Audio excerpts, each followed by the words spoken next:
Punjabi radio ਜੋ ਵਾਸਤੇ ਸੁਣ ਰਹੇ ਸਾਰੇ ਸਰੋਤਿਆਂ ਨੂੰ ਬਲਵਿੰਦਰ ਕੌਰ ਵੱਲੋਂ ਪਿਆਰ ਭਰੀ ਸਤਿ ਸ਼੍ਰੀ ਅਕਾਲ। ਤੇ ਪ੍ਰੋਗਰਾਮ ਜੀ ਖਬਰ ਤੇ ਨਜ਼ਰ, ਜਿਸ ਦੇ ਵਿੱਚ ਗੱਲਾਂ ਬਾਤਾਂ ਕਰਾਂਗੇ ਬਲਤੇਜ ਪੰਨੂ ਹੋਰਾਂ ਦੇ ਨਾਲ ਕੀ ਕੁਛ ਵਾਪਰਿਆ। ਖਬਰਾਂ ਤੋਂ ਪਹਿਲਾਂ ਧੰਨਵਾਦ ਕਰਨਾ ਚਾਹੁੰਦੇ ਸਾਡੇ ਸਪਾਂਸਰ ਜਿਨ੍ਹਾਂ ਨੇ ਇਸ ਪ੍ਰੋਗਰਾਮ ਨੂੰ ਸਪਾਂਸਰ ਕੀਤਾ। ਸਭ ਤੱਕ ਬਚਾਇਆ ਖਾਲਸਾ ਇੰਸ਼ੋਰੈਂਸ ਏਜੰਸੀ ਵਾਲੇ ਸੈਨੋਜ਼ੇ ਤੋਂ 4082722500। ਸ਼ਿਕਾਗੋ ਪੀਜ਼ਾ ਵਿਦ ਟਵਿਸਟ, ਜਿਨ੍ਹਾਂ ਦੇ ਕੋਲੋਂ ਤੁਸੀਂ ਹਰ ਇੱਕ ਤਰ੍ਹਾਂ ਦਾ ਪੀਜ਼ਾ ਲੈ ਸਕਦੇ ਹੋ, ਵੈਜ ਨਾਨ ਵੈਜ। ਇਹਨਾਂ ਦੀ ਮਠਿਆਈ ਦਾ ਵੀ ਸਵਾਦ ਦੇਖ ਸਕਦੇ ਹੋ। ਪੀਜ਼ਾ ਆਰਡਰ ਕਰਨ ਲਈ ਵਿਜ਼ਿਟ ਕਰ ਸਕਦੇ ਹੋ www.chicagopizza.twist.com ਤੇ ਡਿਸਕਾਊਂਟ ਲੈਣ ਲਈ ਰੇਡੀਓ ਕੋਡ 1313। ਗੁਰਦੀਪ ਸਿੰਘ ਵਿਰਦੀ ਕਲੋਵਸ ਤੋਂ, ਇਸ਼ਾਨਜੀਤ ਸਿੰਘ ਕਲੋਟੀ ਜੁਬਾ ਸਿਟੀ ਤੋਂ, ਸਤਨਾਮ ਸਿੰਘ ਸ਼ੇਰਗਿਲ ਸਲਮਾ, ਰਣਵੀਰ ਸਿੰਘ ਰਾਣਾ, ਸੁਰਿੰਦਰ ਸਿੰਘ ਚੌਹਾਨ, ਸਤਨਾਮ ਸਿੰਘ, ਸੁਖਚੈਨ ਸਿੰਘ ਜੀ ਬੇਕਰਸਫੀਲਡ ਤੋਂ ਬਹੁਤ ਬਹੁਤ ਧੰਨਵਾਦ ਕਰਦੇ ਹਾਂ ਜਿਨ੍ਹਾਂ ਨੇ ਪ੍ਰੋਗਰਾਮ ਨੂੰ ਸਪਾਂਸਰ ਕੀਤਾ। ਸਭ ਤੱਕ ਪਹੁੰਚਾਇਆ ਜੀ ਸਾਡੇ ਨਾਲ ਜੁੜ ਚੁੱਕੇ ਨੇ ਬਲਤੇਜ ਪੰਨੂ ਜੀ। ਸਤਿ ਸ਼੍ਰੀ ਅਕਾਲ, ਸਵਾਗਤ ਹੈ ਜੀ। ਧੰਨਵਾਦ ਜੀ, ਬਹੁਤ ਮਿਹਰਬਾਨੀ। ਜੀ ਗੱਲ ਕਰਦੇ ਹਾਂ ਅਕਾਲ ਤਖ਼ਤ ਤੇ, ਜਿੱਥੇ ਕਿ 6 ਜੂਨ ਮਨਾਇਆ ਗਿਆ। ਆਸ ਤੇ ਸੀਗੀ ਕਿ ਸ਼ਾਂਤੀ ਦੇ ਨਾਲ ਨਿਬੜ ਜਾਊਗਾ, ਪਰ ਫਿਰ ਪੱਗਾਂ ਲੱਥੀਆਂ। ਬਿਲਕੁਲ ਜੀ, ਐਕਚੁਅਲੀ ਇਹ ਪਿਛਲੇ ਕੁਛ ਸਾਲਾਂ ਤੋਂ ਜਿਹੜਾ ਦੀ ਟਰੈਂਡ ਬਣਾ ਲਿਆ ਗਿਆ ਬਦਕਿਸਮਤੀ ਦੇ ਨਾਲ। ਔਰ ਇਹਦੇ ਵਿੱਚ ਸਵਾਲ ਜਿਹੜਾ ਜੀ ਵੱਡਾ ਇਹ ਹੈ ਕਿ ਇਹਦੀ ਜਵਾਬਦੇਹੀ ਜਿਹੜੀ ਆ ਉਹ ਕਿਹਦੀ ਹੋਊਗੀ, ਕੌਣ ਇਹ ਜਿਹੜਾ ਦੀ ਜਵਾਬ ਦੇਊਗਾ ਕਿ ਹਰ ਸਾਲ ਇਹ ਕੀ ਕੁਛ ਜਿਹੜਾ ਦੀ ਕੀਤਾ ਜਾਂਦਾ। ਦਰਬਾਰ ਸਾਹਿਬ ਸਮੂਹ ਦੇ ਵਿੱਚ ਬਹੁਤਾ ਕੁਛ ਜਿਹੜਾ ਦੀ ਉਹ ਪਹਿਲਾਂ ਠੀਕ ਠਾਕ ਸੀਗਾ। ਜਦੋਂ ਅਕਾਲ ਤਖ਼ਤ ਦੇ ਜਥੇਦਾਰ ਜਿਹੜੇ ਦੀ ਉਹਨਾਂ ਨੇ ਕੌਮ ਦੇ ਨਾਮ ਆਪਣਾ ਸੰਬੋਧਨ ਸ਼ੁਰੂ ਕੀਤਾ, ਉਸੇ ਵੇਲੇ ਜਿਹੜੀ ਸੀ ਉਹ ਨਾਅਰੇਬਾਜ਼ੀ ਹੋਣੀ ਸ਼ੁਰੂ ਹੋ ਗਈ। ਜਦੋਂ ਇਹ ਨਾਅਰੇਬਾਜ਼ੀ ਜਿਹੜੀ ਦੀ ਸ਼ੁਰੂ ਹੋਈ ਤਾਂ ਜਿਹੜੇ ਟਾਸਕ ਫੋਰਸ ਦੇ ਉੱਥੇ ਮੈਂਬਰ ਸੀਗੇ ਜਿਨ੍ਹਾਂ ਦੇ ਕੋਲੇ ਡਾਂਗਾਂ, ਨੰਗੀਆਂ ਕਿਰਪਾਨਾਂ ਜਿਹੜੀਆਂ ਉਹ ਸੀਗੀਆਂ, ਉਹਨਾਂ ਨੇ ਪਹਿਲਾਂ ਤਾਂ ਇੱਕ ਨੌਜਵਾਨ ਦਾ ਬਹੁਤ ਬੁਰੇ ਤਰੀਕੇ ਨਾਲ ਕੁਟਾਪਾ ਕੀਤਾ। ਦੂਸਰੇ ਨੂੰ ਜਿਹੜਾ ਸੀਗਾ ਜੀ ਉਹਦੇ ਸਿੱਧੀਆਂ ਕਿਰਪਾਨਾਂ ਵੀ ਵੱਜੀਆਂ ਔਰ ਸਖਤ ਜ਼ਖਮੀ ਹਾਲਤ ਦੇ ਵਿੱਚ ਇਹ ਨੌਜਵਾਨ ਜਿਹੜਾ ਜੀ ਉਹ ਹੌਸਪੀਟਲ ਦੇ ਵਿੱਚ ਦੱਸਿਆ ਜਾ ਰਿਹਾ। ਪੱਗਾਂ ਜਿਹੜੀਆਂ ਜੀ ਇਸ ਖਿੱਚੀ ਦੇ ਵਿੱਚ ਜਿਹੜੀਆਂ ਉਹ ਕਈਆਂ ਦੀਆਂ ਲੱਥ ਗਈਆਂ। ਜਿਹੜੀਆਂ ਵੀਡੀਓਜ਼ ਸਾਹਮਣੇ ਆਈਆਂ ਨੇ ਉਹਦੇ ਵਿੱਚ ਬਹੁਤ ਬੁਰੇ ਤਰੀਕੇ ਦੇ ਨਾਲ ਕੁਟਾਪਾ ਡਾਂਗਾਂ ਦੇ ਨਾਲ ਇੱਕ ਨੌਜਵਾਨ ਦਾ ਕੀਤਾ ਜਾ ਰਿਹਾ। ਟਾਸਕ ਫੋਰਸ ਵਾਲੇ ਕਹਿੰਦੇ ਕਿ ਇਹ ਇੱਥੇ ਨਾਅਰੇਬਾਜ਼ੀ ਕਰਨ ਦੇ ਵਾਸਤੇ ਆਇਆ ਸੀਗਾ। ਜੇ ਕੋਈ ਬੋਲ ਰਿਹਾ, ਕਿਉਂਕਿ ਟਾਸਕ ਫੋਰਸ ਦੇ ਮੈਂਬਰ ਬਹੁਤ ਜ਼ਿਆਦਾ ਸਨ, ਜੇ ਕੋਈ ਬੋਲ ਰਿਹਾ ਤਾਂ ਉਹਨੂੰ ਚੁੱਕ ਕੇ ਉੱਥੋਂ ਬਾਹਰ ਵੀ ਜਿਹੜਾ ਉਹ ਕੱਢਿਆ ਜਾ ਸਕਦਾ ਸੀਗਾ। ਇਸ ਤਰ੍ਹਾਂ ਦਾ ਕੁਛ ਨਹੀਂ ਕੀਤਾ, ਬਲਕਿ ਜਿਹੜਾ ਸੀ ਉਹਨੂੰ ਕੁੱਟਿਆ ਔਰ ਉਹਦੀ ਪੱਗ ਜਿਹੜੀ ਸੀ ਉਹ ਲਾਹੀ ਗਈ। ਹੁਣ ਟਾਸਕ ਫੋਰਸ ਆਉਂਦੀ ਹੈ ਜੀ ਸ਼੍ਰੋਮਣੀ ਗੁਰਦੁਆਰਾ ਪ੍ਰਬੰਧਕ ਕਮੇਟੀ ਦੇ ਅਧੀਨ। ਉਹਨੂੰ ਜਿਹੜਾ ਜੀ ਜਵਾਬਦੇਹੀ ਉਹਦੀ ਵੀ ਬਣਦੀ ਆ। ਦੂਸਰੀ ਗੱਲ ਜਿਹੜੀ ਜਵਾਬਦੇਹੀ ਉਹਨਾਂ ਜਥੇਬੰਦੀਆਂ ਦੀ ਵੀ ਬਣਦੀ ਆ ਜਿਹੜੀਆਂ ਹਰ ਸਾਲ ਉੱਥੇ ਗੜਬੜ ਜਿਹੜਾ ਜੀ ਉਹ ਕਰਨ ਦੇ ਆਦੇਸ਼ ਦੇ ਨਾਲ ਜਾਂਦੀਆਂ ਨੇ ਜੀ। ਹਾਲਾਂਕਿ ਇਸ ਵਾਰੀ ਜਦੋਂ ਜਿਹੜੇ ਅਕਾਲ ਤਖ਼ਤ ਦੇ ਜਥੇਦਾਰ ਕੌਮ ਦੇ ਨਾਲ ਸੰਬੋਧਨ ਕਰ ਰਹੇ ਸੀ, ਉਹਨਾਂ ਨੇ ਸਿਮਰਨਜੀਤ ਸਿੰਘ ਮਾਨ ਹੋਰਾਂ ਦਾ ਜ਼ਿਕਰ ਕੀਤਾ ਕਿ ਉਹਨਾਂ ਦਾ ਧੰਨਵਾਦ ਕੀਤਾ ਕਿ ਉਹਨਾਂ ਨੇ ਇਸ ਵਾਰੀ ਜਿਹੜੀ ਹੈ ਜੀ ਕਿਸੇ ਕਿਸਮ ਦੀ ਕੋਈ ਗੜਬੜ ਨਹੀਂ ਕੀਤੀ ਔਰ ਨਾ ਕਰਨ ਦਾ ਜਿਹੜਾ ਜੀ ਉਹ ਵਾਅਦਾ ਕੀਤਾ, ਪਰ ਗੜਬੜ ਜਿਹੜੀ ਸੀ ਉਹ ਫੇਰ ਹੋ ਗਈ। ਔਰ ਜਿਹੜੀਆਂ ਜਥੇਬੰਦੀਆਂ ਨੇ, ਦੇਖੋ ਜ਼ਿੰਮੇਵਾਰੀ ਉਹਨਾਂ ਦੀ ਵੀ ਬਣਦੀ ਹੈ। ਜਦੋਂ ਹਰ ਸਾਲ ਇੱਕ ਗੱਲ ਜਿਹੜੀ ਕੀਤੀ ਜਾਂਦੀ ਆ ਕਿ ਸਾਕਾ ਨੀਲਾ ਤਾਰਾ ਦੇ ਵਾਸਤੇ ਜਵਾਬਦੇਹੀ ਜਿਹੜੀ ਹੈ ਜੀ ਮੰਗੀ ਜਾਂਦੀ ਆ। ਇਸ ਵਾਰੀ ਵੀ ਜਥੇਦਾਰ ਹੋਰਾਂ ਦੇ ਜਿਹੜਾ ਕੌਮ ਦੇ ਨਾਲ ਸੰਦੇਸ਼ ਉਹਦੇ ਵਿੱਚ ਇਹ ਗੱਲ ਆਖੀ ਗਈ ਕਿ ਇਹਦੇ ਸੰਬੰਧੀ ਦਸਤਾਵੇਜ਼ ਜਿਹੜੇ ਆ ਉਹ ਸਰਕਾਰ ਜਨਤਕ ਕਰੇ। ਜਦੋਂ ਜਵਾਬਦੇਹੀ ਉੱਥੇ ਹੈ ਤੇ ਇੱਥੇ ਗੜਬੜ ਕਰਨ ਵਾਲੇ ਜਿਹੜੇ ਲੋਕ ਨੇ, ਜਿਹੜੇ ਹਰ ਸਾਲ, ਕਿਉਂਕਿ ਉਂਝ ਤਾਂ ਜਿਹੜੀ ਖਬਰ ਲੱਗਣੀ ਸੀ ਕਿ ਉੱਥੇ ਜਿਹੜਾ ਸਾਕਾ ਨੀਲਾ ਤਾਰਾ ਦੀ ਯਾਦ ਜਿਹੜੀ ਉਹ ਮਨਾਈ ਗਈ, ਪਿਛਲੇ ਦਿਨਾਂ ਤੋਂ ਇਹ ਖਬਰ ਨਹੀਂ ਲੱਗਦੀ। ਖਬਰਾਂ ਜਿਹੜੀਆਂ ਜੀ ਉਹ ਧੱਕਾ ਮੁੱਕੀ, ਨਾਅਰੇਬਾਜ਼ੀ, ਪੱਗਾਂ ਲੱਥਣ, ਡਾਂਗਾ ਚੱਲਣ ਦੀਆਂ ਹੀ ਜਿਹੜੀਆਂ ਲੱਗਦੀਆਂ। ਤੇ ਇੱਕ ਵਾਰੀ ਫੇਰ 34 ਸਾਲ ਬਾਅਦ ਇਹੀ ਕੁਛ ਜਿਹੜਾ ਜੀ ਉਸ ਜਗ੍ਹਾ ਦੇ ਉੱਤੇ ਹੋਇਆ। ਔਰ ਪਿਛਲੇ ਤਕਰੀਬਨ 5-6 ਸਾਲ ਤੋਂ ਤਾਂ ਇਹ ਲਗਾਤਾਰ ਹਰ ਸਾਲ ਇਹੋ ਜਿਹਾ ਮਾਹੌਲ ਜਿਹੜਾ ਜੀ ਬਣ ਜਾਂਦਾ ਜਾਂ ਦੂਜੇ ਲਫ਼ਜ਼ਾਂ 'ਚ ਬਣਾ ਦਿੱਤਾ ਜਾਂਦਾ।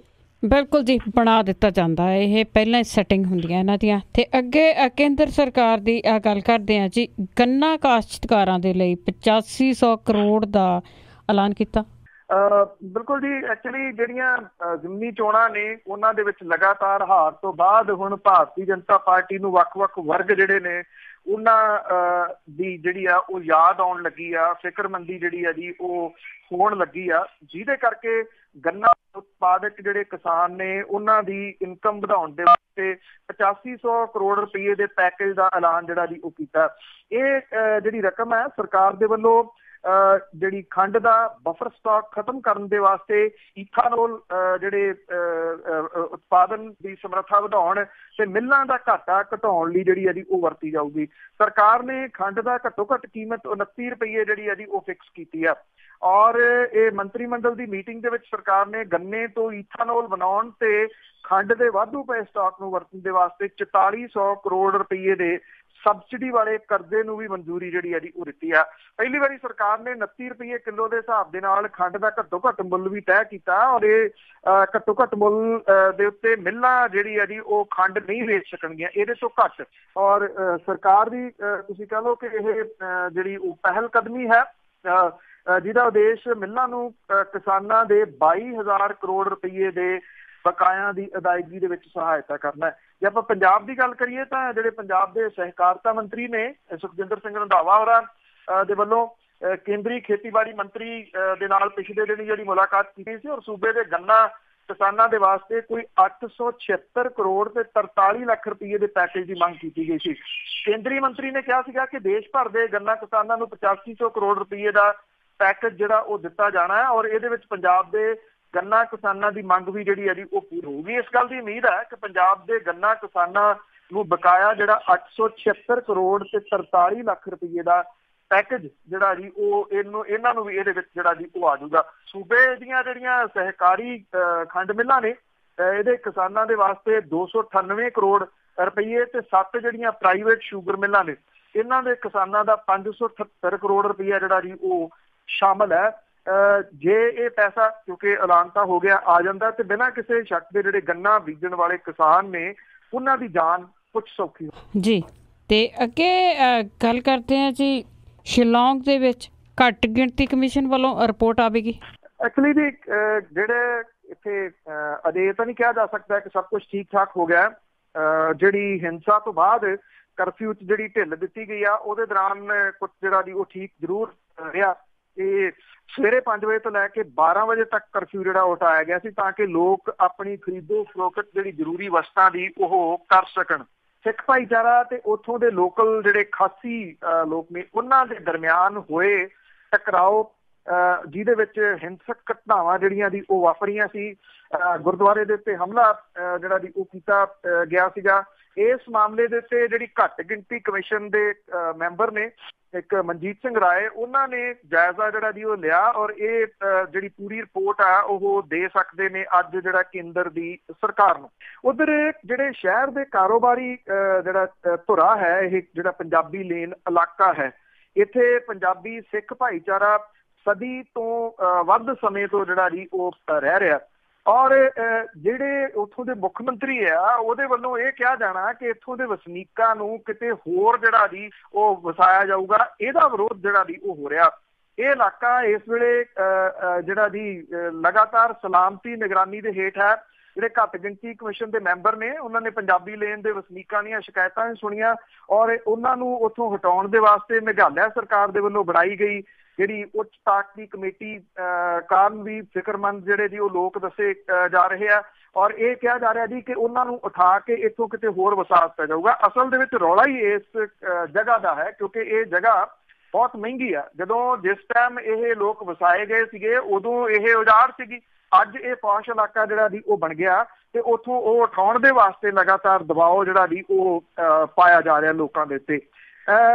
ਜਿਹੜੇ ਹਿੰਸਾ ਦੇ ਦੌਰਾਨ ਜਿਹੜਾ ਜੀ ਲੋਕਾਂ ਦੇ ਮਾਮੂਲੀ ਝਗੜੇ ਜਿਹੜੇ ਹੋਏ ਹਾਲਾਂਕਿ ਇਹ ਵੀ ਕਿਹਾ ਗਿਆ ਜੀ ਕਿ ਬਾਅਦ ਦੇ ਵਿੱਚ ਰਾਜੀਨਾਮਾ ਵੀ ਹੋਇਆ ਪਰ ਅਸਲ ਦੇ ਵਿੱਚ ਜਿਹੜਾ ਤਣਾਅ ਆ ਜੀ ਉਸੇ ਤਰੀਕੇ ਦੇ ਨਾਲ ਅਜੇ ਕਾਇਮ ਹੈ।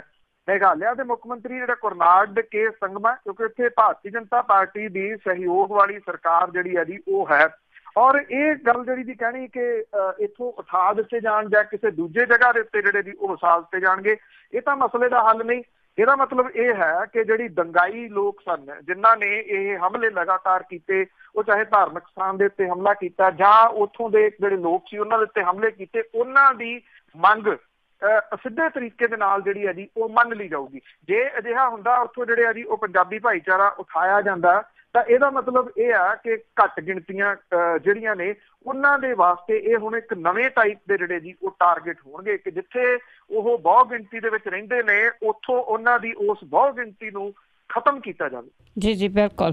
ਪਤਾ ਵੀ ਹੁਣ ਘੱਟ ਗਿਣਤੀਆਂ ਨੂੰ ਹੁਣ ਲੱਗਣਾ ਕਿ ਇੱਥੇ ਹੋ ਕੀ ਰਿਹਾ। ਤੇ ਅੱਗੇ ਕਰਪਸ਼ਨ ਵਾਲਾ ਕੇਸ ਸੀਗਾ, ਉਹ ਜਿਹੜਾ ਬਿੱਲ ਸੀਗਾ ਪੰਜਾਬ ਸਰਕਾਰ ਨੇ ਰੋਕਿਆ ਹੋਇਆ 1 ਸਾਲ ਤੋਂ। ਵੀ ਜਦੋਂ ਇਹ ਚੋਣਾਂ ਹੋਣੀਆਂ ਸੀ 17 ਦੇ ਵਿੱਚ, ਤੇ ਉਦੋਂ ਕਾਂਗਰਸ ਪਾਰਟੀ ਦੇ ਵੱਲੋਂ ਜਿਹੜੇ ਮੇਨ ਵਾਅਦੇ ਸੀ ਉਹਨਾਂ ਦੇ ਵਿੱਚ ਇਹ ਗੱਲ ਜਿਹੜੀ ਜੀ ਮੇਨ ਵਾਅਦਿਆਂ ਦੇ ਵਿੱਚ ਸ਼ਾਮਲ ਸੀਗੀ ਕਿ ਹਿੱਤਾਂ ਦੇ ਟਕਰਾਅ ਦੇ ਸੰਬੰਧੀ ਕਾਨੂੰਨ ਜਿਹੜਾ ਰੋਕ ਤੇ ਪ੍ਰਬੰਧ ਇਹਨੂੰ ਜਿਹੜਾ ਜੀ ਉਹ ਲਿਆਂਦਾ ਜਾਊਗਾ। ਮੁੱਖ ਮੰਤਰੀ ਜਿਹੜੇ ਨੇ ਤੇ ਉਹਨਾਂ ਦੇ ਮੰਤਰੀ ਮੰਡਲ ਦੇ ਵੱਲੋਂ ਇਹਨੂੰ ਪੇਸ਼ ਕਰਨ ਨੂੰ ਪ੍ਰਵਾਨਗੀ ਨੂੰ 1 ਸਾਲ ਹੋ ਗਿਆ, ਪਰ ਇਹ ਜਿਹੜਾ ਬਿੱਲ ਹੈ ਮੀਟਿੰਗ ਦੇ ਵਿੱਚ ਲਿਆਂਦਾ ਨਹੀਂ ਗਿਆ ਜੀ। ਇਹ ਬਿੱਲ ਕਾਨੂੰਨੀ ਰੂਪ ਲੈਣ ਦੀ ਜਿਹੜੀ ਹੈ ਜੀ ਉਹ ਉਡੀਕ ਇਸ ਵੇਲੇ ਕਰ ਰਿਹਾ। ਪਹਿਲਾਂ ਇਹ ਵੀ ਕਿਹਾ ਗਿਆ ਸੀਗਾ ਕਿ ਇਹਨੂੰ ਆਰਡੀਨੈਂਸ ਵਜੋਂ ਪਾਸ ਕਰ ਦਿੱਤਾ ਜਾਊਗਾ, ਬਾਅਦ ਦੇ ਵਿੱਚ ਇਹਨੂੰ ਵਿਧਾਨ ਸਭਾ ਦੇ ਵਿੱਚ ਪਾਸ ਕਰਵਾ ਕੇ ਬਿੱਲ ਜਿਹੜਾ ਜੀ ਉਹ ਬਣਾ ਦਿੱਤਾ ਜਾਊਗਾ, ਪਰ ਹਾਲ ਦੀ ਘੜੀ ਇਹਨੂੰ ਰੋਕਿਆ ਹੋਇਆ। ਇਹਦੇ ਕਈ ਰੀਜ਼ਨ ਨੇ ਜੀ। ਪ੍ਰਮੁੱਖ ਜਿਹੜੇ ਰੀਜ਼ਨ ਹੈ ਉਹ ਇਹਦੇ ਕਹੇ ਜਾ ਸਕਦੇ ਕਿ ਇਹਦੇ ਵਿੱਚ ਬੜੀਆਂ ਸਖਤ ਧਾਰਾਵਾਂ ਜਿਹੜੀਆਂ ਜੀ ਉਹ ਮੌਜੂਦ ਨੇ। ਇਹ 7 ਮਈ ਨੂੰ ਜਿਹੜਾ ਜੀ ਉਹ ਤਿਆਰ ਹੋ ਗਿਆ ਸੀਗਾ ਬਿੱਲ। 7 ਮਈ ਤੋਂ ਬਾਅਦ 2 ਮੰਤਰੀ ਮੰਡਲ ਦੀਆਂ ਮੀਟਿੰਗਾਂ ਜਿਹੜੀਆਂ ਹੋ ਚੁੱਕੀਆਂ ਨੇ, 1 ਮਈ ਨੂੰ ਤੇ ਇੱਕ 30 ਮਈ ਨੂੰ। ਇਹਨਾਂ ਮੀਟਿੰਗ ਦੇ ਵਿੱਚ ਤਿਆਰ ਹੋਇਆ ਇਹ ਬਿੱਲ ਜਿਹੜਾ ਜੀ ਉਹ ਪੇਸ਼ ਨਹੀਂ ਕੀਤਾ ਗਿਆ। ਇਸ ਬਿੱਲ ਦੇ ਦਾਇਰੇ ਦੇ ਵਿੱਚ ਸਾਰੇ ਵਿਧਾਇਕ, ਸਾਰੇ MLA, ਅਫਸਰ, ਕਾਰਪੋਰੇਸ਼ਨਾਂ ਦੇ ਮੁਖੀ ਜਿਹੜੇ ਜੀ ਉਹ ਆ ਜਾਣਗੇ, ਔਰ ਇਸ ਨਵੇਂ ਬਣਨ ਵਾਲੇ ਜਿਹੜਾ ਕਾਨੂੰਨ ਦੇ ਤਹਿਤ ਉਹਨਾਂ ਦੇ ਵੱਲੋਂ ਤੇ ਉਹਨਾਂ ਦੇ ਰਿਸ਼ਤੇਦਾਰਾਂ ਦੇ ਵੱਲੋਂ, ਸੰਬੰਧੀਆਂ ਦੇ ਵੱਲੋਂ ਲਏ ਗਏ ਤੋਹਫਿਆਂ ਬਾਰੇ ਜਾਣਕਾਰੀ ਜਿਹੜੀ ਹੈ ਜੀ ਉਹ ਜਨਤਕ ਕਰਨੀ ਪਊਗੀ। ਇਸ ਕਾਨੂੰਨ ਦੇ ਤਹਿਤ ਲੋਕ ਸੇਵਕ ਕਿਸੇ ਪ੍ਰਕਾਰ ਦੇ ਵਪਾਰ ਕਾਰੋਬਾਰ ਦੇ ਵਿੱਚ ਨਹੀਂ ਪੈ ਸਕਦੇ ਤੇ ਨਾ ਉਹ ਨਿੱਜੀ ਪ੍ਰੈਕਟਿਸ ਜਿਹੜੀ ਹੈ ਜੀ ਉਹ ਕਰ ਸਕਦੇ ਆ, ਔਰ ਕਿਸੇ ਕੰਪਨੀ ਦੇ ਕੋਲੋਂ ਸਿੱਧੇ ਜਾਂ ਸਿੱਧੇ ਤੌਰ ਦੇ ਉੱਤੇ ਕੋਈ ਲਾਭ ਜਿਹੜਾ ਜੀ ਉਹ ਨਹੀਂ ਲੈ ਸਕਦਾ। ਇਸ ਕਾਨੂੰਨ ਦੇ ਹੋਣ ਦੇ ਵਿੱਚ ਆਉਣ ਦੇ ਨਾਲ ਲੋਕਪਾਲ ਦੀ ਸੰਸਥਾ ਜਿਹੜੀ ਹੈ ਜੀ ਉਹ ਮਜ਼ਬੂਤ ਹੋਊਗੀ। ਹੁਣ ਸਵਾਲ ਇਹ ਆ ਕਿ ਜੇ ਕੋਈ ਕਾਰੋਬਾਰ ਜਿਹੜਾ ਜੀ ਨਹੀਂ ਕਰ ਸਕਦਾ ਪ੍ਰਾਈਵੇਟ ਤੌਰ ਦੇ ਉੱਤੇ, ਤੁਸੀਂ ਜਿਹੜੀਆਂ ਸ਼ਰਾਬ ਦਾ ਇੱਕ ਧੰਦਾ ਜਿਹੜਾ ਜੀ ਮੇਨ ਤੌਰ ਦੇ ਉੱਤੇ ਲੈ ਲਓ, ਇਹ ਫੈਕਟਰੀਆਂ ਜਿਹੜੀਆਂ ਨੇ ਉਹ ਰਾਜਨੀਤਿਕ ਲੋਕਾਂ ਦੀਆਂ ਨੇ। ਸ਼ਰਾਬ ਦੇ ਠੇਕੇ ਜਿਹੜੇ ਆ ਜੀ ਉਹ ਰਾਜਨੀਤਿਕ ਲੋਕਾਂ ਦੇ ਆ, ਉਹਨਾਂ ਦੇ ਨਾਵਾਂ ਦੇ ਉੱਤੇ ਇਹ ਠੇਕੇ ਨੇ ਜੀ। ਸ਼ਾਇਦ ਇਸ ਕਰਕੇ ਜਿਹੜਾ ਜੀ ਇਸ ਬਿੱਲ ਨੂੰ ਹਾਲ ਦੀ ਘੜੀ ਠੰਡੇ ਬਸਤੇ 'ਚ ਪਾਉਣ ਦੀਆਂ ਜਿਹੜੀਆਂ ਕੋਸ਼ਿਸ਼ਾਂ ਨੇ ਵੀ ਜੇ ਇਹ ਪਾਸ ਹੋ ਗਿਆ ਤੇ ਫਿਰ ਲੋਕਾਂ ਦੀ ਜਵਾਬਦੇਹੀ, ਖਾਸ ਤੌਰ ਦੇ ਉੱਤੇ ਜਿਹੜੇ ਨੁਮਾਇੰਦੇ ਨੇ, ਲੋਕ ਨੁਮਾਇੰਦੇ ਤੇ ਅਫਸਰ ਜਿਹੜੇ ਨੇ, ਉਹਨਾਂ ਦੀ ਜਵਾਬਦੇਹੀ ਜਿਹੜੀ ਹੈ ਜੀ ਉਹ ਵੱਧ ਜਾਊਗੀ, ਜਿਹਦੇ ਕਰਕੇ ਉਹ ਕਿਸੇ ਨਾ ਕਿਸੇ ਤਰੀਕੇ ਦੇ ਨਾਲ ਇਸ ਬਿੱਲ ਨੂੰ ਟਾਲਣ ਦੀ ਕੋਸ਼ਿਸ਼, ਆਪਣੇ ਹਿੱਤਾਂ ਲਈ ਤਾਂ ਬਹੁਤ ਕੁਛ ਕਰ ਲੈਂਦੇ ਆ।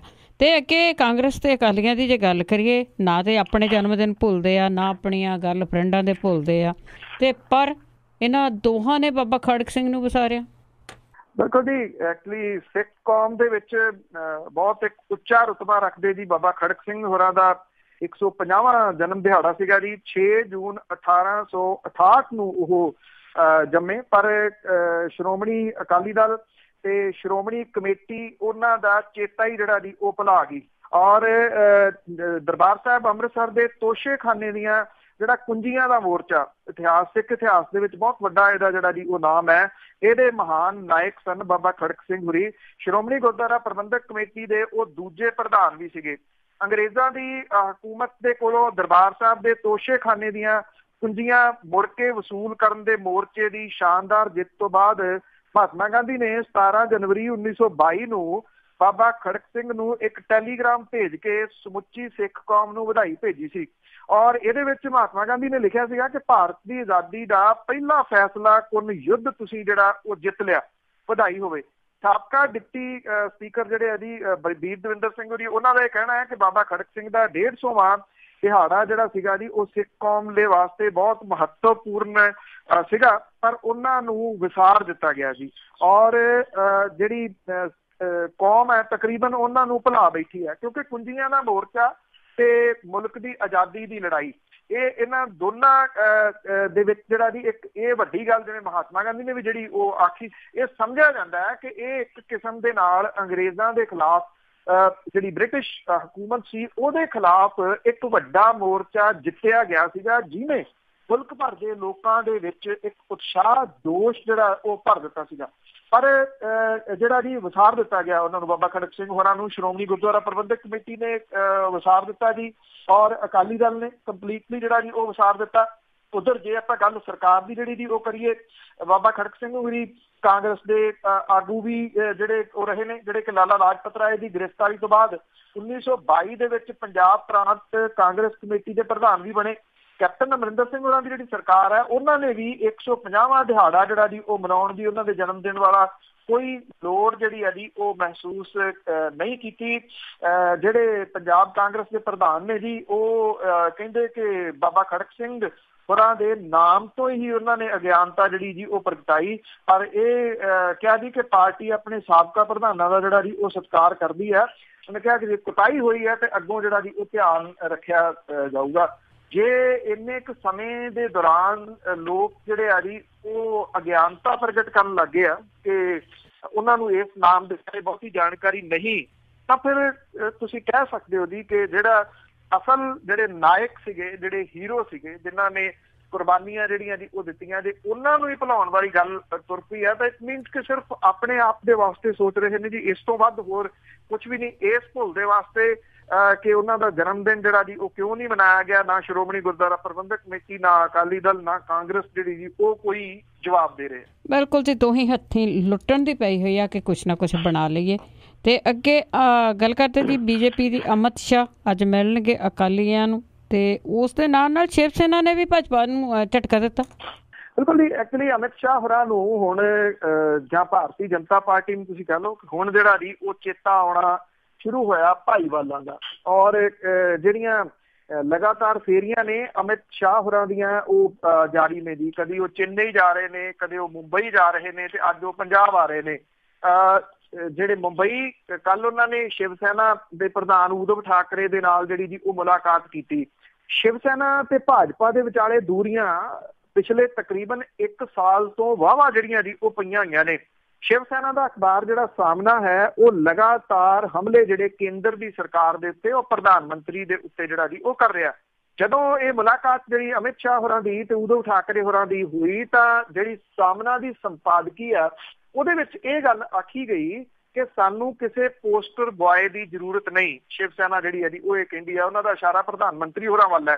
ਉਹਨਾਂ ਨੇ ਕਿਹਾ ਕਿ 19 ਦੀਆਂ ਜਿਹੜੀਆਂ ਚੋਣਾਂ ਨੇ ਲੋਕ ਸਭਾ ਦੀਆਂ, ਅਸੀਂ ਵੱਖਰੇ ਤੌਰ ਦੇ ਉੱਤੇ ਆਜ਼ਾਦ ਲੜਨਾ ਚਾਹੁੰਦੇ ਹਾਂ, ਭਾਵ ਕਿ ਭਾਰਤੀ ਜਨਤਾ ਪਾਰਟੀ ਦੇ ਨਾਲ ਨਹੀਂ ਰਹਿਣਾ ਚਾਹੁੰਦੇ। ਜਿਹੜੀ ਐਨਸੀਪੀ ਹੈ ਉਹਦੇ ਸ਼ਰਦ ਪਵਾਰ ਹੋਰਾਂ ਨੇ ਵੀ ਪਿਛਲੇ ਦਿਨ ਇਸ਼ਾਰਾ ਕੀਤਾ ਸੀ ਕਿ ਸ਼ਿਵ ਸੈਨਾ ਚਾਹੇ ਤਾਂ ਉਹ ਵਿਚੋਲਗੀ ਕਰ ਸਕਦੇ ਆ ਤੇ ਉਹ ਯੂਪੀਏ ਦਾ ਜਿਹੜਾ ਜੀ ਉਹ ਅੰਗ ਬਣ ਜਾਣ, ਜਾਂ ਐਨਸੀਪੀ ਦੇ ਨਾਲ ਗੱਠਜੋੜ ਜਿਹੜਾ ਉਹ ਕਰ ਲੈਣ। ਹਾਲਾਂਕਿ ਸ਼ਿਵ ਸੈਨਾ ਨੇ ਇਹਦਾ ਤਾਂ ਕੋਈ ਹੁੰਗਾਰਾ ਨਹੀਂ ਭਰਿਆ, ਪਰ ਭਾਰਤੀ ਜਨਤਾ ਪਾਰਟੀ ਨੂੰ ਝਟਕਾ ਜਿਹੜਾ ਜੀ ਉਹਨੇ ਜ਼ਰੂਰ ਦਿੱਤਾ। ਤੇਲਗੂ ਦੇਸ਼ਮ ਪਾਰਟੀ ਤੋਂ ਬਾਅਦ ਸ਼ਿਵ ਸੈਨਾ ਇੱਕ ਅਹਿਮ ਜਿਹੜਾ ਜੀ ਉਹ ਪਾਰਟ ਹੈ ਐਨਡੀਏ ਦਾ। ਜੇ ਉਹ ਵੀ ਹਟਦੀ ਹੈ ਤੇ ਇਹ ਭਾਰਤੀ ਜਨਤਾ ਪਾਰਟੀ ਦੇ ਵਾਸਤੇ ਵੱਡਾ ਝਟਕਾ ਜਿਹੜਾ ਜੀ ਉਹ ਸਮਝਿਆ ਜਾ ਸਕਦਾ। ਉਧਰ ਹੁਣ ਅਕਾਲੀਆਂ ਦੇ ਨਾਲ ਅੱਜ ਜਿਹੜੀ ਇਹਦੀ ਮੁਲਾਕਾਤ ਹੋਊਗੀ, ਜਿਹੜੇ ਅਮਿਤ ਸ਼ਾਹ ਹੋਰੀ ਨੇ ਉਹਨਾਂ ਦੀ। ਇੱਕ ਸਮਾਂ ਸੀਗਾ 2014 ਦੀਆਂ ਜਦੋਂ ਇਲੈਕਸ਼ਨਾਂ ਹੋ ਕੇ ਹਟੀਆਂ ਸੀਗੀਆਂ, ਤੇ ਉਦੋਂ ਭਾਰਤੀ ਜਨਤਾ ਪਾਰਟੀ ਨੇ ਲਗਭਗ ਤੈਅ ਕਰ ਲਿਆ ਸੀਗਾ ਕਿ ਉਹ ਅਕਾਲੀ ਦਲ ਦਾ ਖਹਿੜਾ ਛੱਡ ਦੇਊਗੀ ਤੇ ਇੰਡੀਪੈਂਡੈਂਟ ਜਿਹੜਾ ਜੀ ਉਹ ਪੰਜਾਬ ਦੇ ਵਿੱਚ ਵਿਚਰੂਗੀ। ਔਰ ਉਦੋਂ ਸਭ ਨੂੰ ਯਾਦ ਹੋਣਾ ਹੈ ਕਿ ਅਮਿਤ ਸ਼ਾਹ ਹੋਰਾਂ ਨੇ ਇੱਕ ਰੈਲੀ ਰੱਖ ਲਈ ਸੀਗੀ ਨਸ਼ਿਆਂ ਦੇ ਖਿਲਾਫ ਜਲੰਧਰ ਦੇ ਵਿੱਚ। ਉਦੋਂ ਪਹਿਲਾਂ ਅਕਾਲੀ ਦਲ ਨੇ ਜਿਹੜੀ ਜੀ ਉਸ ਡੇਟ ਦੇ ਉੱਤੇ, ਸੇਮ ਡੇਟ ਤੇ ਰੈਲੀ ਰੱਖ ਲਈ ਕਿ ਅਸੀਂ ਸਰਹੱਦ ਦੇ ਉੱਤੇ ਜਾ ਕੇ ਜਿਹੜਾ ਜੀ ਨਸ਼ਿਆਂ ਦੇ ਖਿਲਾਫ ਬੋਲਾਂਗੇ। ਅਮਿਤ ਸ਼ਾਹ ਹੋਰਾਂ ਦੀ ਰੈਲੀ ਕੈਂਸਲ ਹੋ ਗਈ, ਗੱਲ ਆਈ ਗਈ ਹੋ ਗਈ। ਪੰਜਾਬ ਭਾਜਪਾ ਲਗਾਤਾਰ ਇਹ ਦਬਾਅ ਬਣਾਉਂਦੀ ਰਹਿੰਦੀ ਆ ਜਿਹੜੀ ਹਾਈ ਕਮਾਂਡ ਦੇ ਉੱਤੇ ਕਿ ਅਕਾਲੀਆਂ ਦਾ ਖਹਿੜਾ ਛੱਡਿਆ ਜਾਵੇ, ਉਹਨਾਂ ਤੋਂ ਵੱਖਰੇ ਹੋ ਕੇ ਚੋਣ ਜਿਹੜੀ ਹੈ ਜੀ ਉਹ ਲੜੀ ਜਾਵੇ। ਅਮਿਤ ਸ਼ਾਹ ਹੋਰੀ ਅਕਾਲੀਆਂ ਨੂੰ ਜਿਹੜਾ ਜੀ ਉਹ ਮਿਲਣ ਦੇ ਵਾਸਤੇ ਆ ਰਹੇ ਆ। ਇੱਥੇ ਕੀ ਗੱਲਬਾਤ ਹੋਊਗੀ, ਸ਼ਿਵ ਸੈਨਾ ਵਾਂਗੂ ਉਹ ਵੀ ਕੁਛ ਜਿਹੜਾ ਜੀ ਮੰਗ ਸਕਦੇ ਪੰਜਾਬ ਦੇ ਬਾਰੇ, ਜਾਂ ਕੁਛ ਹੋਰ ਜਿਹੜਾ ਜੀ ਇਹਦੇ ਬਾਰੇ ਦੇ ਵਿੱਚ, ਕਿਉਂਕਿ ਪਿਛਲੇ ਸਮੇਂ ਤੋਂ ਅਕਾਲੀ ਦਲ ਨੂੰ ਜਿਹੜਾ ਜੀ ਉਹ ਮਿਲਣ ਦਾ ਸਮਾਂ ਵੀ ਨਹੀਂ ਮਿਲਦਾ ਰਿਹਾ ਬੀਜੇਪੀ ਦੇ ਵੱਲੋਂ। ਸਭ ਨੂੰ ਜਿਹੜਾ ਜੀ ਇਹ ਪਤਾ ਹੈ। ਇਹਦਾ ਜਿਹੜਾ ਜੀ ਕੀ ਉਹ ਕੋਈ ਮੰਗ ਰੱਖ ਸਕਣਗੇ, ਜਾਂ ਜਿਸ ਤਰੀਕੇ ਦਾ ਪਹਿਲਾਂ ਉਹਨਾਂ ਦੇ ਸਮਝੌਤੇ ਨੇ ਝੋਲੀ 'ਚ ਪੈਣ ਵਾਲੇ, ਉਸੇ ਤਰੀਕੇ ਦੇ ਨੇ ਜਿਹੜਾ ਜੀ ਉਹ ਜਾਰੀ ਰਹਿਣਗੇ। ਕੱਲ ਐਕਚੁਅਲੀ ਇੱਕ ਹੈਗੇ ਨੇ ਆਗੂ, ਮੈਂ ਉਹਨਾਂ ਦੀ ਰਾਏ ਜਿਹੜੀ ਇਹਦੇ ਉੱਤੇ ਪੁੱਛੀ ਕਿ ਤੁਹਾਨੂੰ ਕੀ ਲੱਗਦਾ ਜੀ ਕਿ ਅਮਿਤ ਸ਼ਾਹ ਹੋਰਾਂ ਦੇ ਨਾਲ ਅਕਾਲੀ ਦਲ ਦਾ ਜਿਹੜਾ ਜੀ ਉਹ ਸਮਝੌਤਾ ਉੱਦਾਂ ਹੀ ਜਾਰੀ ਰਹੂਗਾ, ਭਾਰਤੀ ਜਨਤਾ ਪਾਰਟੀ ਦੇ ਨਾਲ ਇਹ ਕੁਛ ਮੰਗ ਸਕਣਗੇ? ਤਾਂ ਉਹਨਾਂ ਦੀ ਟਿੱਪਣੀ ਬੜੀ ਅਹਿਮ ਸੀ। ਉਹ ਕਹਿੰਦੇ ਇੱਥੇ ਆਉਣ ਦੀ ਕੀ ਲੋੜ ਸੀ, ਇਹਨਾਂ ਨੂੰ ਸੱਦ ਲੈਂਦੇ, ਇਹਨਾਂ ਨੇ ਤਾਂ ਆਪ ਹੀ ਉੱਥੇ ਪਹੁੰਚ ਜਾਣਾ ਸੀਗਾ ਗੱਲਬਾਤ ਕਰਨ ਦੀ। ਬਿਲਕੁਲ ਜੀ, ਇਹ ਤਾਂ ਆਪ ਮੂੰਹ ਚੱਕੀ ਦੇਖਦੇ ਸੀ ਸਾਨੂੰ ਕੋਈ ਸੱਦੇ। ਤੇ ਅੱਗੇ ਕਿਸਾਨਾਂ ਦੇ ਅੰਦੋਲਨ ਦੀ ਜੇ ਗੱਲ ਕਰੀਏ ਤੇ ਬਿਨਾਂ ਕੁਝ ਹਾਸਲ ਕੀਤੇ ਹੀ ਉਹਨਾਂ ਨੂੰ ਬੰਦ ਕਰਨਾ ਪਿਆ। ਜੀ 10 ਦਿਨ ਦਾ ਇਹ ਅੰਦੋਲਨ ਸੀਗਾ ਪਿੰਡ ਬੰਦ, ਕਿਸਾਨ ਜਿਹੜੇ ਉਹ ਘਰਾਂ ਦੇ ਵਿੱਚ ਰਹਿਣ। ਇਹ 110 ਤੋਂ ਉੱਪਰ ਕਿਸਾਨ ਜਥੇਬੰਦੀਆਂ ਨੇ ਜੀ, ਜਿਹੜੀਆਂ ਪੂਰੇ ਮੁਲਕ ਦੇ ਵਿੱਚੋਂ ਜਿਨ੍ਹਾਂ ਨੇ ਇਸ ਅੰਦੋਲਨ ਦਾ ਸੱਦਾ ਦਿੱਤਾ ਸੀ। ਕੋਈ ਅੱਧੀ ਦਰਜਨ ਦੇ ਕਰੀਬ ਜਿਹੜੀਆਂ ਸੀਗੀਆਂ, 5 ਦੇ ਕਰੀਬ ਜਿਹੜੀਆਂ ਕਿਸਾਨ ਜਥੇਬੰਦੀਆਂ ਪੰਜਾਬ ਦੀਆਂ, ਉਂਝ ਤਾਂ ਦਰਜਨ ਤੋਂ ਵੀ ਉੱਪਰ ਨੇ ਇੱਥੇ, ਉਹਨਾਂ ਨੇ ਇਸ ਅੰਦੋਲਨ ਦੇ ਵਿੱਚ ਸਾਥ ਜਿਹੜਾ ਦੇਣ ਦੀ ਗੱਲ ਆਖੀ। ਦੇਖੋ, ਬਿਨਾਂ ਕਿਸੇ ਤਿਆਰੀ ਤੋਂ ਪੰਜਾਬ ਵਾਲਾ ਅੰਦੋਲਨ ਇਹ ਜਾਪਦਾ ਸੀ। ਹਾਲਾਂਕਿ ਬਾਕੀ ਸੂਬਿਆਂ ਦੇ ਵਿੱਚ ਇਹ ਅੰਦੋਲਨ ਜਿਹੜਾ ਜੀ ਚੱਲ ਰਿਹਾ, ਪਰ ਸ਼ਹਿਰਾਂ ਦੇ ਉੱਤੇ ਕੋਈ ਬਹੁਤ ਵੱਡਾ ਅਸਰ ਨਹੀਂ ਪਿਆ। ਦੁੱਧ ਤੇ ਸਬਜ਼ੀਆਂ ਜਿਹੜੀਆਂ ਦੀ ਉਹ ਰੋਕੀਆਂ ਗਈਆਂ ਨੇ। ਕੋਈ ਕਿਸੇ ਜਗ੍ਹਾ ਦੇ ਉੱਤੇ ਵੱਡੀ ਖਬਰ ਜਿਹੜੀ ਉਹ ਹੈ ਨਹੀਂ ਗੀ। ਪੰਜਾਬ ਦੇ ਵਿੱਚ ਇਹ ਜਿਹੜਾ ਅੰਦੋਲਨ ਸੀਗਾ, ਇਹ ਪਹਿਲੇ ਦਿਨ ਤੋਂ ਹਿੰਸਕ ਹੋਣਾ ਜਿਹੜਾ ਜੀ ਉਹ ਸ਼ੁਰੂ ਹੋ ਗਿਆ। ਜਦੋਂ ਥਾਂ ਥਾਂ ਦੇ ਉੱਤੇ ਦੁੱਧ ਜਿਹੜਾ ਸੀਗਾ ਉਹ ਡੋਲਣ ਦੀਆਂ ਵੀਡੀਓਜ਼ ਜਿਹੜੀਆਂ ਸੀ ਸੋਸ਼ਲ ਮੀਡੀਆ ਦੇ ਰਾਹੀਂ ਸਾਹਮਣੇ ਆਉਣੀਆਂ ਜਿਹੜੀਆਂ ਉਹ ਸਟਾਰਟ ਹੋ ਗਈਆਂ। ਹੁਣ ਜਿਹੜੇ ਕਿਸਾਨ ਆਗੂ ਨੇ ਉਹ ਪ੍ਰੈਸ ਕਾਨਫਰੰਸ ਲਾ ਕੇ ਇਹ ਕਹਿੰਦੇ ਆ ਕਿ ਇਹ ਤਾਂ ਜੀ ਜਿਹੜੇ ਗਲਤ ਅਨਸਰ ਆਉਣ ਵਾਲੇ ਸਨ ਅੰਦੋਲਨ ਦੇ ਵਿੱਚ, ਉਹਨਾਂ ਨੇ ਜਿਹੜਾ ਜੀ ਪੰਜਾਬ ਭਾਜਪਾ ਦੇ ਉੱਤੇ ਵੀ ਦੋਸ਼ ਜਿਹੜੇ ਆ ਜੀ ਉਹ ਲਾਏ ਆ ਕਿ ਉਹਨਾਂ ਨੇ ਬੰਦੇ ਜਿਹੜੇ ਵਾੜੇ। ਹੁਣ ਜੇ ਬੰਦੇ ਪਹਿਲੇ ਦਿਨ ਹੀ ਵੜ ਗਏ, ਪਹਿਲੇ ਦਿਨ ਹੀ ਦੁੱਧ ਜਿਹੜਾ ਸੀ ਉਹ ਡੁੱਲਣਾ ਸ਼ੁਰੂ ਹੋ ਗਿਆ, ਤਾਂ ਇਹ ਉਦੋਂ ਹੀ ਬੰਦੇ ਆਇਡੈਂਟੀਫਾਈ ਜਿਹੜੇ ਜੀ ਉਹ ਕਰ ਲਏ ਜਾਂਦੇ। ਕਿਸਾਨ ਜਥੇਬੰਦੀਆਂ ਜੇਕਰ ਪਹਿਲੇ ਦਿਨ ਹੀ ਸਖਤ ਹਦਾਇਤਾਂ ਆਪਣੇ ਜਿਹੜੇ ਉਹਨਾਂ ਦੇ ਮੈਂਬਰ ਨੇ ਜੀ ਉਹਨਾਂ ਨੂੰ ਇਹ ਦਿੰਦੇ ਕਿ ਇਸ ਤਰ੍ਹਾਂ ਦਾ ਕੁਝ ਵੀ ਜਿਹੜਾ ਜੀ ਉਹ ਨਹੀਂ ਕਰਨਾ ਜਿਹਦੇ ਨਾਲ ਕਿਸਾਨਾਂ ਦਾ ਹੀ ਨੁਕਸਾਨ ਹੋਵੇ ਜਾਂ ਟਕਰਾਓ ਵਾਲਾ ਮਾਹੌਲ ਜਿਹੜਾ ਜੀ ਬਣੇ, ਤੋਂ ਬੈਟਰ ਹੁੰਦਾ। ਪਹਿਲਾਂ ਤਾਂ ਇਹ ਉਹਨਾਂ ਨੂੰ ਲੱਗਿਆ ਕਿ ਸ਼ਾਇਦ ਇਹ ਖਬਰਾਂ ਬਣ ਰਹੀਆਂ ਨੇ, ਇਸ ਕਰਕੇ ਚੰਗੀ ਗੱਲ ਹੈ। ਪਰ ਇਹ ਹੌਲੀ ਹੌਲੀ ਹੁੰਦਾ ਹੁੰਦਾ ਹਿੰਸਕ ਜਿਹੜਾ ਜੀ ਉਹ ਹੋਣਾ ਸ਼ੁਰੂ ਹੋ ਗਿਆ। ਜਿਹੜੇ ਮੰਡੀਆਂ ਦੇ ਵਿੱਚ ਬੈਠੇ ਆੜ੍ਹਤੀਏ ਨੇ, ਉਹਨਾਂ ਨੇ ਟਕਰਾਓ ਜਿਹੜਾ ਸੀ ਉਹ ਕਰਨਾ ਸ਼ੁਰੂ ਕਰਤਾ। ਦੋਧੀ ਜਿਹੜੇ ਨੇ ਉਹਨਾਂ ਨੇ ਇਕੱਠੇ ਹੋ ਕੇ ਟਕਰਾਓ ਜਿਹੜਾ ਸੀਗਾ ਜੀ ਉਹ ਕਿਸਾਨਾਂ ਦੇ ਨਾਲ ਕਰਨਾ ਸ਼ੁਰੂ ਕਰਤਾ। ਹਾਲਾਂਕਿ ਕਿਸਾਨ ਜਥੇਬੰਦੀਆਂ ਵੀ ਮੰਨ ਰਹੀਆਂ ਨੇ ਪ੍ਰੈਸ ਕਾਨਫਰੰਸ ਦੇ ਵਿੱਚ ਕਿ 1.5 ਕਰੋੜ ਰੁਪਏ ਦਾ ਦੁੱਧ ਜਿਹੜਾ ਜੀ ਉਹ ਰੋਜ਼ ਦਾ ਪੰਜਾਬ ਦੇ ਵਿੱਚੋਂ ਵੇਚਦੇ ਨੇ ਕਿਸਾਨ। ਮਤਲਬ ਕਿ ਜਿਹੜੇ ਸਹਾਇਕ ਧੰਦੇ ਨੇ ਖੇਤੀ ਤੋਂ ਇਲਾਵਾ, ਉਹਦੇ ਵਿੱਚ ਸਭ ਤੋਂ ਵੱਡਾ ਯੋਗਦਾਨ ਜਿਹੜਾ ਜੀ ਉਹ ਦੁੱਧ ਦਾ। ਜੇ ਕਿਸਾਨ ਜਥੇਬੰਦੀਆਂ ਇਹ ਕਹਿੰਦੀਆਂ ਸੀਗੀਆਂ ਕਿ ਪਿੰਡਾਂ ਦੇ ਵਿੱਚੋਂ ਦੁੱਧ ਜਿਹੜਾ ਜੀ ਉਹ ਲੈ ਆਓ ਜਾਂ ਸਬਜ਼ੀਆਂ ਲੈ ਆਓ, ਉਹਨਾਂ ਨੂੰ ਕੋਈ ਇਤਰਾਜ਼ ਨਹੀਂ ਹੋਊਗਾ, ਕਿਸਾਨ ਜਿਹੜਾ ਭਾਅ ਚਾਹੁਣ ਉਹ ਲਾ ਸਕਦੇ ਆ, ਉਹ ਵੀ ਜਿਹੜਾ ਦੁੱਧ ਲੋਕ ਲੈਣ ਗਏ ਉਹ ਵੀ ਫੜ ਫੜ ਕੇ ਡੋਲਿਆ ਗਿਆ। ਜਿਹੜੀਆਂ ਵੀਡੀਓਜ਼ ਜਿਹੜੀਆਂ ਉਹ ਸਾਹਮਣੇ ਆਈਆਂ, ਭਾਵ ਕਿ ਇਹਨੂੰ ਸਿਸਟੇਮੈਟਿਕਲੀ ਨਹੀਂ ਚਲਾਇਆ ਗਿਆ, ਜਿਹਦੇ ਕਰਕੇ ਇਹ ਅੰਦੋਲਨ ਜਿਹੜਾ ਸੀਗਾ ਜੀ ਉਹ ਵਾਪਸ ਲੈਣਾ ਪਿਆ। ਔਰ ਇੱਥੇ ਪੰਜਾਬ ਦੇ ਵਿੱਚ ਉਹ ਕੱਲ ਇਹ ਅੰਦੋਲਨ ਕੰਪਲੀਟ ਸਮਾਪਤ ਹੋ ਗਿਆ, ਵਾਪਸ ਲੈ ਲਿਆ ਗਿਆ।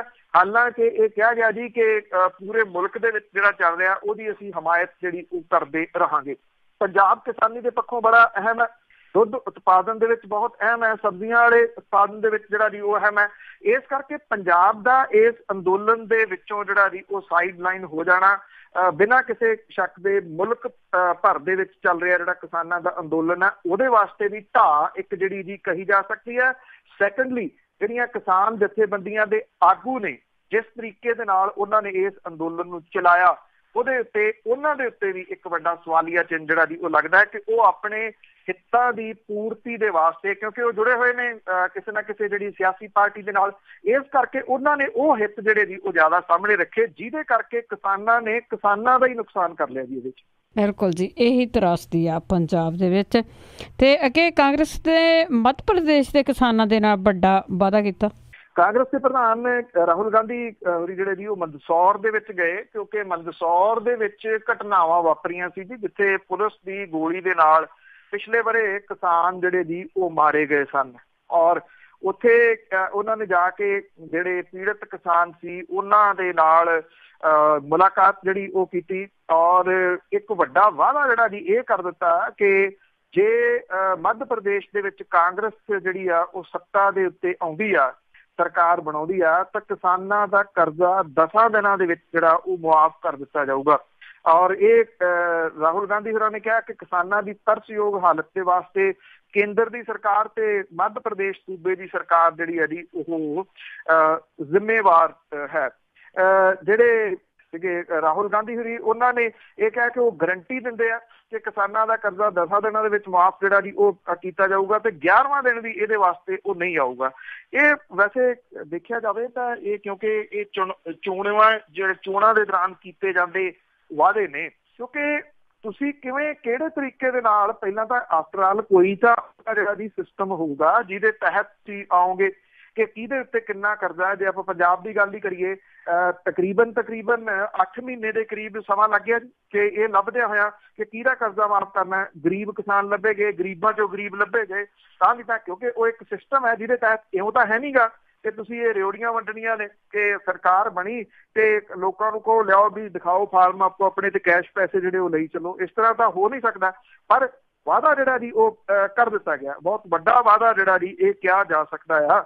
ਔਰ ਜਿਹੜੀ ਇਹ ਵੀ ਗੱਲ ਆਖੀ ਗਈ ਕਿ ਸੂਬੇ ਦੇ ਵਿੱਚ ਜਦੋਂ ਕਾਂਗਰਸ ਦੀ ਸਰਕਾਰ ਬਣੀ ਤਾਂ 6 ਕਿਸਾਨਾਂ ਦੀ ਹੱਤਿਆ ਦੇ ਜ਼ਿੰਮੇਵਾਰ ਜਿਹੜੇ ਲੋਕ ਨੇ ਉਹਨਾਂ ਦੇ ਵਿਰੁੱਧ ਸਖਤ ਕਾਰਵਾਈ ਜਿਹੜੀ ਆ ਉਹ ਕੀਤੀ ਜਾਊਗੀ। ਕੇਂਦਰ ਦੀ ਭਾਜਪਾ ਸਰਕਾਰ ਦੇ ਉੱਤੇ ਹਮਲੇ ਜਿਹੜੇ ਦੀ ਉਹ ਜਾਰੀ ਰੱਖਦਿਆਂ ਹੋਇਆ ਉਹਨਾਂ ਨੇ ਕਿਹਾ ਕਿ 15 ਉਦਯੋਗਪਤੀਆਂ ਦਾ 2.5 ਲੱਖ ਕਰੋੜ ਰੁਪਈਏ ਦਾ ਕਰਜ਼ਾ ਤਾਂ ਮਾਫ਼ ਕਰਤਾ, ਪਰ ਕਿਸਾਨਾਂ ਦਾ 1 ਰੁਪਈਆ ਵੀ ਮੁਆਫ ਜਿਹੜਾ ਜੀ ਉਹ ਨਹੀਂ ਕੀਤਾ। ਜਦੋਂ ਕਿ ਇਹਦੇ ਉੱਤੇ ਜਿਹੜਾ ਬਿਆਨ ਆਇਆ ਲਿਖਤੀ ਰੂਪ ਦੇ ਵਿੱਚ, ਆਪ ਤਾਂ ਵੈਸੇ ਮੌਜੂਦ ਨਹੀਂ ਰਹਿੰਦੇ, ਬਿਮਾਰ ਨੇ, ਜਿਹੜੇ ਫਾਈਨੈਂਸ ਮਿਨਿਸਟਰ ਨੇ ਸੈਂਟਰ ਦੇ, ਉਹਨਾਂ ਨੇ ਇਹ ਗੱਲ ਕਹੀ ਆ ਕਿ ਉਦਯੋਗਪਤੀਆਂ ਦਾ 1 ਰੁਪਈਆ ਵੀ ਕਰਜ਼ਾ ਜਿਹੜਾ ਜੀ ਉਹ ਮੁਆਫ ਨਹੀਂ ਕੀਤਾ। ਇਹ ਚਰਚਾ ਦਾ ਵਿਸ਼ਾ ਜ਼ਰੂਰ ਹੈ ਕਿ 10 ਦਿਨਾਂ ਦੇ ਵਿੱਚ ਕਰਜ਼ਾ ਮੁਆਫ ਕਿਵੇਂ ਹੋਊਗਾ। ਜੀ ਬਹੁਤ ਬਹੁਤ ਧੰਨਵਾਦ ਬਲਤੇਜ ਪੰਨੂ ਜੀ। ਮਿਹਰਬਾਨੀ ਜੀ, ਧੰਨਵਾਦ ਜੀ, ਸਤਿ ਸ਼੍ਰੀ ਅਕਾਲ। ਸਤਿ ਸ਼੍ਰੀ ਅਕਾਲ ਜੀ। ਤੇ ਸਰੋਤੇ ਸਨ ਬਲਤੇਜ ਪੰਨੂ ਜੀ ਕਰਦੇ ਨੇ ਖਬਰਾਂ। ਇਸੇ ਦੇ ਨਾਲ ਸਾਡਾ ਅੱਜ ਦਾ ਬੁਲਟਨ ਇੱਥੇ ਸਮਾਪਤ। ਬਲਵਿੰਦਰ ਕੌਰ ਵੱਲੋਂ ਆਪ ਸਭ ਨੂੰ ਹੀ ਪਿਆਰ ਭਰੀ ਸਤਿ ਸ਼੍ਰੀ ਅਕਾਲ।